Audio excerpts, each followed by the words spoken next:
Bismillahirrahmanirrahim. Alhamdulillahi rabbil alamin.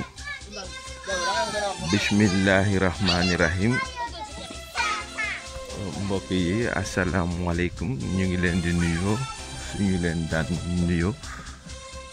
fas yéene rek ñëw ci kàddu yi nga xamante ne ni son excellence monsieur Macky Sall, le président de tous les Sénégalais, àdduna ci démb ci le 11 mai 2020. démb askan bi yëpp dañoo daw song télé yi song président bi. Pour la première fois président bi am valeur bu nga xamante ne ni sénégalais yëpp dañu koy xaar pour mu wax. Alhamdulillah, mooy profité aussi occasion bi di ko gërëm aussi di ko sant. ma bëgg rek ñu seet vidéo président bi après ñëwaat ci biir waxtaan wi si nu mu gën a yaatoo.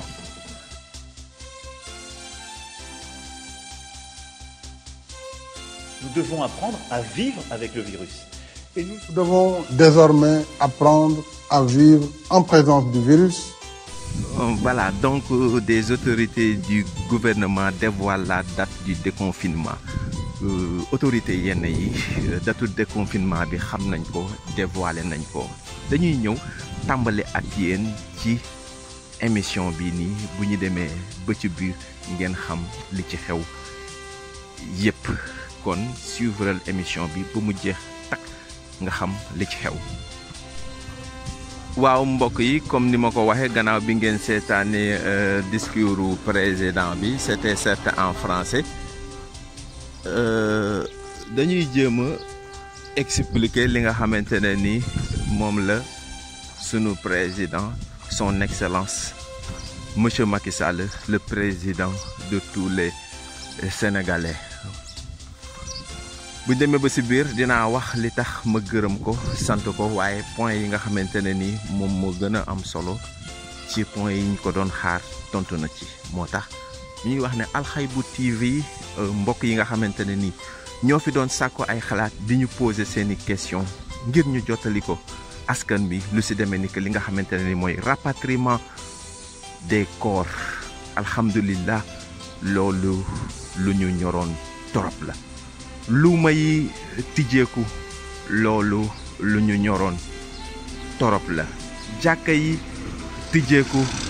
loolu lu ñu ñoroon torop la. paysans yi, baykat yi mën a dem ngir bay ji, loolu lu ñu ñoroon torop la.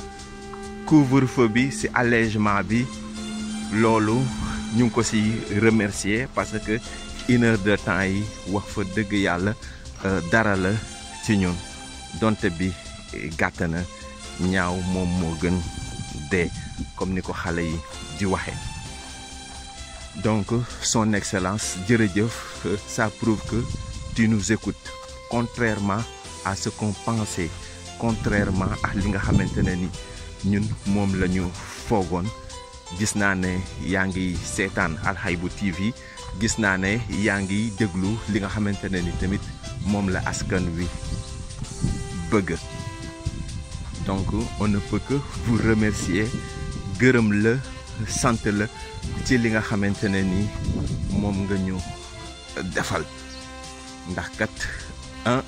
ñaaw moom moo gën dee. lu mel ni su amul woon mun nañu yaakaar lu nekk, mun nañu xalaat lu nekk. heureusement tant soit peu ñu am si li nga xamante ne ni moom lañu si amee. waaye nag comme ni ma koy waxee saay su nekk, Al Haïbou TV dafa nekk chaîne bu nga xamante ne ni wax fa dëgg yàlla aw askan ñoo ko yaakaar pour di fi ute ay xalaat. donc askan woowu noonu lépp lu ñu soxlaa bu ñu ñëwee ci ñun incha allahu rabbi daañu leen ko jox comme ni mu ware vraiment ay question yu bëre lañ ñu posé ay question yoo xamante ne ni duñu jeex posé nañ ñu ko askan wi à travers li nga xamante ne ni moom mooy jumtuwaay yi ñuy jokkoowe ak ñoom question yi nag gën na ci bari suñu jàngat bi ñuy xaar ci gannaaw bi nga xamante ne ni son excellence monsieur Macky Sall le président de tous les Sénégalais wax ne benn noppi ñun duñu ci laaj ñun suñu jàngat bi xam naa ne du sori lool parce que defoon nañu ko boo fàttala ko enregistrement boobu nga xamante ne ni moom la ñu tudde woon les voyants du virus décident de déconfiner les points chauds qu'ils ont oubliés donc ñu wax ci ay wax yu doy waar ñu laaj ko ci tamit yi nga xamante ne ni yàlla dogal na fi mu nekk ni mu àddu ci léegi askan woowu noonu ñoom ñoo ñëwaat ci ñun ne ñu après li lan la ñuy xaar après li fan lañ jëm parce que dañu gis ne depuis virus bi commencé wax naa leen ko au tout début ñiy seetaan Alxaybu TV xam nañ ne korok ba Ablaye Diouf Sarr génnee ne virus dafa am feebar dafa am Sénégal korok dama yëkkati samay kàddu nekk mon cher ministre préféré vous savez Ablaye Diouf Sarr il est mon ministre préféré kooku ngay gis noonu ministre boobu noonu Yoff gii la cosaanoo fii la soxee ko mu def carrière il a fait carrière il s'est battu il a donné cœur et âme pour yegg fi mu egg tey self-made man la xoolal maire bu nekk jaar fi yor kalpe bu nekk ci gouvernement bi Ablaye Diouf Sarr jaar fi toj fii macha allah il est le meilleur maa ngi koy ñaanal jàmm di ko ñaanal salaamatan di ko ñaanal yokkute di ko ñaanal wér di ko ñaanal tawfeex di ko ñaanal mu gën a yéeg waaw nekk sax président de la république parce que ku am vélo di la yóbbaale bu ne la su ma amee oto dugal la ci loolu da nga ko war a gëm korok ba mu jógee mu ne virus bi dafa dugg Sénégal dama ne ko da ngay fen tu mens c'est pas vrai ci tànk yooyu falaa taxaw donc nekkul ñun dañuy nekk pour am ku ñuy yéegal fii dugal fii wàccee fii taf yëngal jamais au plus grand jamais nous sommes du côté du peuple ñun peuple bi moo ñu ñor ñun les Sénégalais lambda ñoom ñoo ñu ñor ñun li nga xamante ne ni moom la les sans voix di dund moom moo ñu ñor loolu rekk moo ñu animé bëgg-bëgg bi ñu am du lenn lu dul ñi nga xamante ne ni tënkuwuñu fen ñu wax leen gannaaw bi ñu comprendre bay ñëw ci ñun di ut lu ñuy leerlu ñu di leen di nag guider di leen di nag julli gi la ñu bëgg mu gën a saf julli gi na gën a saf son excellence fukka nit ñaar ñoo war a julli juma léegi ñu ne mais loolu dinaa ci ñëw mais balaa may ñëw ci loolu damay rekk taxaw ci point yi nga xamante ne ni baax na ñu xam ko ak li tax ñu war gën man fonk li nga xamante ne ni mooy Alxaybu TV di fi taataane li nga xamante ne ni moom mooy ay xibaar parce que ñun par la grâce de Dieu ci kattanu borom bi yàlla suturaal nañu ba ñu man di def discernement nous sommes apolitiques di wax nag mbir mi te duñu ko teg ci li nga xamante ne ni moom mooy ak parparloo di ko teg ci askan wi am li nga xamante ne ni moom mooy information yu wér te wóor te xam li nga xamante ne ni moom mooy dëggantaani dëgg ji ci li nga xamante ne ni moom moo xew présentement ci feebar bi du lenn lu dul li ñuy wax nouvel ordre mondial économique maanaam dañuy tëggaat Sénégal ci tëggin bu bees wala àddina bi la ñuy tëggaat ci tëggin bu bees comme nit dafa ragal dee ñu jaarale ko ci mbirum dee ak mbirum feebar pour xoqatal ko tiital ko gëmloo ko yoo xamante ne ni su dee man maa lay nax nga xam paludisme li muy rey coronavirus bii nii rey ko ci Sénégal symptômes yi nga xamante ne ni moom moo nekk ci suñuy yaram ñun africain yi nga xamante ne ni ñooy dund ci Afrique fii li leen di tëral tubaab bi ñun tëraluñu parce que ñun ay garab jotewuñu ci garab yi donc garab baaxul ci yaram ñàkk jote ya garab ñàkk jote ay garab di naan ay garab comme ni ko tubaab yi di defee loolu moom moo ñu suturaal ci feebar bi ba nga xamante ne ni garab bi nga xamante ne ni dafay dem ba rey lu bëri ci sa yaram nga xamante ne ni garab yooyu noonu bu ñëwee ci sa yaram ba bari fi lool boo feebaree boo naanee garab dafay dem ba garab ga dootul safati la mu doon saf dootul mën a tee faj la mu doon faj comme nag ñun jotewuñu ay garab ak yooyu moo tax li ñuy tëral du yomb ay grippe dañu koy sooxaale soj dañu koy sooxaale mais tandis que tubaab bi nag loolu nga xamante ne ni moom mooy santé dafa jote ci moom dafay gaaw a dem hôpital dafay mën a parce que fa muy tënku ci ya muy tënku këyit ya muy tënku assurance beek ya ma la mënta wax ak yooyu daf koy permettre muy man di faju ji saa yi bu amee lu ko naxari saa yi bu amee lu ko metti léegi moom mooy waral nag moom moomu noonu ci loolu noonu moom mooy tax dafay gaaw a tumuranke bu dara dalee ci kawam rek dafay indi jafe-jafe ci dundam kii yi nga xamante ne nii moom mooy cellules yi nekk ci biir yaram bi dañuy dem ba faible parce que garab yi moom moo koy rey moo tax ñun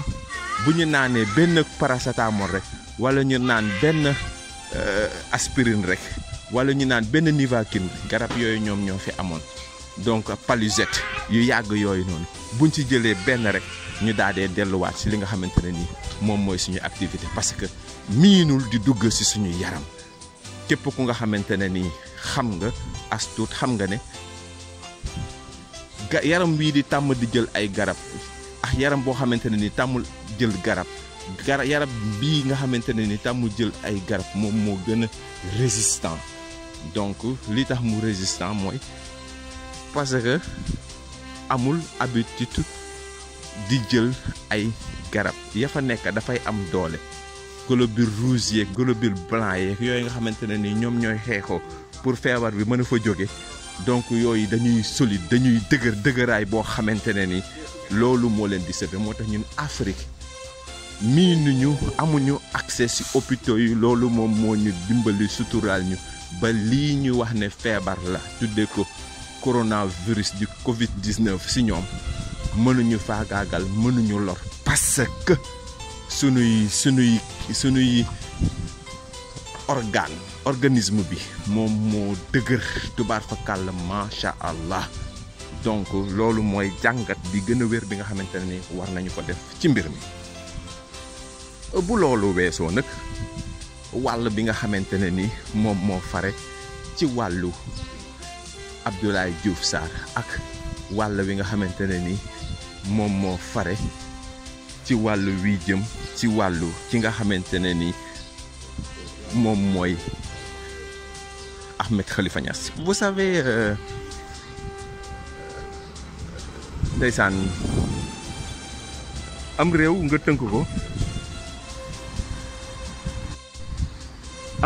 nga tënk ko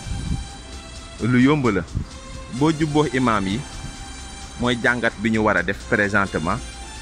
nga jumboo jaraaf yi jubboo saltige yi nga jubboo ñi nga xamante ne ni ñoom ñoo yor média bi gis nga lu nu structuré bokkul ak lu nu structuré wul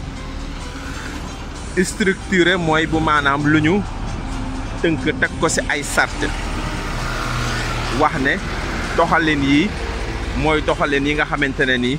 moom la ñu fiy doxale ñu ne doxalin yooyu noonu kenn du ko moy ñi nga xamante ne nii ñoom ñooy liggéey ci presse bi dañuy am lu leen naxari pour jàllale yenn information yi wax naa leen ko waxati leen ko mais ñoom dañoo ñëw ci organe bu nga xamante ne nii dañoo fekk organe de presse bi sosu ba pare organe de presse boobu noonu sampu ñu ñëw di ut liggéey organe de presse bi am li nga xamante ne nii moom mooy ay règlement tënku ci ay sart ñu ne nii ak nii la ñuy doxe mu am ay société yu mag yu nekk ci Sénégal tënku ci ay sart société bi de nii ak nii lay doxe ñoom ñëpp ñu tënku ci gouvernement bi tënku ci nguur gi ñoom lu nguur gi wax rek ñoom loolu la ñu wax waxuñu leneen mu neex leen mu naxari leen daf lay neex nga toog foofu mu naxari la soo ko mënulee nga daadee quitter dem def ci leneen comme ni ko Pape Alé Niang defe ak ñeneen nit ñi nga xamante ne ni ci société bi la ñuy nekk ci côté askan wi la ñuy féete ñoom Sidi Lamine ak ñooñu nga xamante ne ni dañu xeex ñoom Karim Xurum Xaq mi nga xamante ne ni ñu ngi ñaan ñu bàyyi ko son excellence bàyyil jàmbur ngir lillaahi wa rasuuli dañu la ko ñaan waaw dañu la ko ñaan ngir yàlla gis nga tëj sa gémmañ yàgg na gis nga kii baaraam yi yëpp dafay am ay signification yoo xamante ne ni moom lay buntu ba tax na yooyu doxalin bu amee ci organe de presse doxalin yooyu noonu su fekkente ne ni dafa am ci organe de presse mbokk mi foofu da nga fay mën a toog mënoo ko rek nga dem mut mbaa mot lay taxawee donc moo tax lépp loo dégg ci télé mu koy dëggal wala ñu koy dëggal ci télé bi parce que borom télé bi balaa émission bi di commencer dinañ la dugal ci ruq boo xamulee woon loolu ne la xam nga concept émission bu ñu la waxee concept mooy xam nga sarti émission bi nga ne waaw dama koy suivre lii ak lii la ñuy bañ ko fi wax lii ak lii ak lii ak lii ak lii nii lay demee nii ak nii ak nii ak nii ak nii boo ñëwee yow mu neex la mu naxari la ci loolu noonu ngay tënk moo xam invité nga ci émission bi moo xam moo tax tout le temps bu télé bi di wax bu nit ñi di wax bu directeur de société di wax ñooñu dañoo tënk ci ay sociétés yoo xamante ne nii bu ñu joxewulee seeni ni ko société bi bëgg bu ñu joxewulee comme ni nga xamante ne nii noonu la ko nguur gi bëggee dañ leen di jàpp ne leen nuus tëj leen ci kaso parce que am na ay business yoo xamante ne def nañ ko nguur gi xam ne walla am na ay business yoo xamante ne nii dañu ko soxlaa ci nguur gi moom mooy waral ñuy wax di nax seen bopp mais sax xamite lagoo dara mbokk mi loolu nax sa bopp la ci forme yëpp moo tax nit ñi di ñëw di taataan ci Alxaybu TV pour xam moom la ki nga xamante ne ni moom la Ahmed Khalifa Niass def. xew-xew yi amoon démb leew na ñeseen te ñàkk a waxtaan ko indi li wax olof di wax ne ñàkk a déggoo amul ñàkk a waxtaan am ñàkk a wax. Ce qui s'est passé à Léona Niassène est un regrettable malentendu. Sinon, le président de la République qui a injecté des milliards de francs CFA pour l'achèvement de la mosquée et l'a inaugurée n'a aucune mauvaise intention. D'ailleurs, il a exprimé ses regrets. Ensuite, le chef de l'État a accédé à ma requête d'allonger un peu le couvre-feu. Au lieu de 20h, le remonter jusqu'à 22h à 6h du matin. Je l'en remercie au nom de la Oumma. ay bu demee ba 10h danañ mën a reer danañ mën a naafila danañ mën a jàmm santé te loolu lañ ci jubloon. maa ngi ko ciy gërëm nag ci turu mboolem julli ci Sénégal. moom la Ahmed Khalifa Niass def. Vous savez ñun ci commencement bi waxoon nañ leen ne leen nguur dafay moyu lu ne tactique bu nekk la nguur di demee nguur du cédé ci li nga xamante ne ni moom la ñuy wax pression walla bu koy cédé daf koy cédé autrement donc nga gis ne Ahmed Khalifa Niass nee nañ Touba xalif bi wax na ak ki nga xamante ne ni moom mooy Macky Sall Khalifa Niass wax na ak ki nga xamante ne ni moom mooy son excellence monsieur Macky Sall le président de tous les Sénégalais alors dina def lii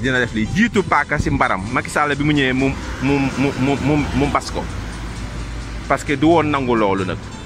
mu mel ni que moom moo ko sant ñaan naa ko man maa yor kàddu gi man maa waral mbir yi quoi. Donc Cheikh Ahmed Khalifa Niass toujours égal à lui-même ñu xamee ko noonu jàppee ko noonu moo tax lu président bi waroon a def 22h mu changé ko lu mu waroon a def si fële mu soppi ko parce que moom mooy le président de tous les Sénégalais liñ naan le père de la nation et le dernier mot lui appartient. Donc kàddu gi nga xamante ne ni moom mooy kàddu gu mujj gi moom mooy ki nga xamante ne ni moom moo ko yelloo keneen du wax ci palaasam keneen du décider ci li nga xamante ne ni moom mooy palaasam loolu la waxee wane foofu noonu loolu moo waral lenn ci données yi soppeeku. beneen point bu nga xamante ne ni tamit bëgg naa ko souligner fàttali ko internetu Alxaybu TV yi nga xamante ne ni ñoom ñoo ñuy suivre ci question yi nga xamante ne ni moom lañ ñu posé bokk na ci mbir mi fu mu jëm kaña la ñu nar a déconfiné ma yóbbu leen toujours rek ci lien yu njëkk yi les analyses wala les pertinentes analyses d'Ousmane Niang Kodji. Donc teel nañu àddu wax leen ne leen septembre la ñu ko bëgg a yóbbu. Apprendre à vivre avec le virus ci moment bu nga xamante ne ni moom la ñu wax ne jàkka yi ñii ñu ngi bëgg a révolté wu donc ñoom du ñu ñëw rek ñu ne commencé leen ngeen di julli à l'unanimité commencé leen def leen lii defee leen ko comme ni ngeen ko bëggee déedéet dinañu déconfiné mais beneen yoon dañuy yóbbu affaire bi ba 23h beneen yoon ñu yóbbu ko ba minuit beneen yoon ñu ne jour bi dañuy couvre-feu beneen jour bi ci nopp topp ñu bàyyi nit ñi ñu dox seen activité donc ñoom dañuy dem ndànk ba nit ñuy xëy rek déconfiné mais bu kenn xalaat ne dañuy xëy un bon jour rek ñu ne léegi arrêté nañu lépp quoi. Donc apprendre à vivre avec la maladie dañuy dem ci esthétique yi di la wax ne yokku na naan laan wàññi na naan laan yokku na naan laan wàññi na ba ñu ne la 0 cas moo am fekk nag dañ koy riime waaw maa ngi lay wax li nga war a xam dañ koy riime ak déconfinement bi yéegal ko ba 22h fekk ñu ngi toll ci 100 cas peut-être yóbbu ko après ba minuit fekk ñu ngi toll ci 25 cas après nag ñu ne jour bi dañuy tëj essayer ba xam fekk ne nañ jour boobu noonu benn cas moo am ainsi de suite ba ñu déconfiné carrément. Donc déconfinement bi noonu lay demee tijji yi tamit noonu lay demee tijji ndànk tijji nañ école bi ñu ne ñuy def examen après ñu tijji ndànk luuma bi tijji nañ fii léegi tijji nañ pour baykat yi dem après ñu tijji pour ñi ainsi de suite donc anticiper nañu li nga xamante ne nii ñoom moom la ñu war a def ba déconfiné carrément mais bu leen xalaat ne dañuy xëy 11 jours rek daal di déconfiné. Au cas échec maanaam su fekkente ne ni déglu nañ audio bi ñu bëgg a def li nga xamante ne ni moom la ñu def Sidi Lamine mën nañu xëy rek ñu déconfiné un bon jour ñu xëy rek ne comme Kodji waxoon na lii ak lii léegi nañu ko fenloo léegi nañu xëy rek ñu déconfiné carrément xam nga pour daal ñu bañ a wax ne si li nga xamante ne nii moom la wax si la ñuy sukkandikoo ngir maanaam jaar feneen nguur moom le dernier mot lui appartient moom moo yor affaire bi moom mooy diriger. Donc lii daal la ñu leen woon ne dinañu leen ko indiwaat baaxee leen ko di leen xamal ne leen feebar bi existé wul te ñu bàyyi Karim Xurum Xaq parce que cas communautaire yi nga xamante ne ni moom la ñu wax lii ñu wax ne moom la feebar bi di wàllee. Vidéo yi njëkk a seetaan benn médecin la bu nekk Maroc laal malade bi mu jógee affaire bi ñu ne virus bi ni muy wàllee garaaw na. Donc ñun dans cette commune fii ñu dëkk nii Yoff ñun noonu la ñuy dund benn potom ndaa bi moo fi nekk bi ñu waxee ne feebar bi am na ba léegi benn kaas bi moo fi nekk bu ñuy naan ataay moom la ñuy naane bu ñu xëyee dañuy nuyoo bu ñuy julli ñu julli en famille jiite njaboot gi ñëpp ñëw toog jàpp suñu ginnaaw. Loolu noonu changé wul moo tax Touba di rey boppam comme Touba nag ñoom nee nañu ñu ngay julli ñu ne bëgguñu gis loolu ñu ne kaaya mu ngi Touba quoi te waa Touba ñu ngay yuuxu ñu ngay rey seen bopp nee nañ loolu ñoom bëgguñu ko dégg. donc loolu ñun ni ñuy dundee nii ci commune bi ak ñi nga xamante ne nii stigmatisé nañu leen comme ni ko président bi waxee di ñëw di jële ay nit di leen forcer tey jii moom moo waral ku feebar sax da ngay dem pharmacie da nga koy dégg ba saa yi dem jënd say garab naan ko après wër dox say activité man dugg naa ci kër goo xamante ne nii li ñuy wax coronavirus jaar na fa ñooñu ku nekkaa ngi dox say activité fi mu nekk nii parce que amoon nañu kersa wax wala yóbbu kenn ci ñoom hôpital ñu ne feebar bi moo nekk ci moom comme niñ koy defe fi mu nekk nii ci waajoo ji nga xamante ne moo nekk Jaxaaw ñu ne Dakar la jóge woon boo gisee loolu tamit li koy waral mooy comme par exemple bu fekkente ne nii dañoo bëgg tuur lëndëm nit ñi boo jógee Dakar rek boo demee sa waa dëkk dañ lay xoole comme koo xamante ne nii dafa am feebar bi donc kooku ñu wax ne kaa benn Fatick Jaxaaw kooku c'est pas vrai bàyyi leen jàmbur mu nekk sa activité donc kooku dara jotu ko yéen a ngi yàq deri nit ñi yéen a ngi yàq programme nit ñi loolu dañ koy def nag pour nit ñi foofu seen xel bu ñu gisee koo xamante ne nii rek dafa jógee Dakar dugg ci raison bi sans pour autant am ki nga xamante ne nii moom mooy droit bi wala tijjiwuñu donc dañuy dugg dox ci maaye ni nit ñi pour bu ko defee ku gis ku ni mel rek man su ma jóge woon fii dem Fatick tey jii nii ña fa nekk dañuy tiit dañ may daw après ñoom ñu ñëw nag xool ma buñ ma xoolee ñu ne diw am na Fatick am na feebar léegi bu ko defee yow dootuloo ñemee tey génne kenn dootu ñemee génne donc façon la boo xamante ne ni dañ koy def pour tëj nit ñi gars yi kañ ngeen di ñëw tamit man pour tëj ma waaw xam naa ne moom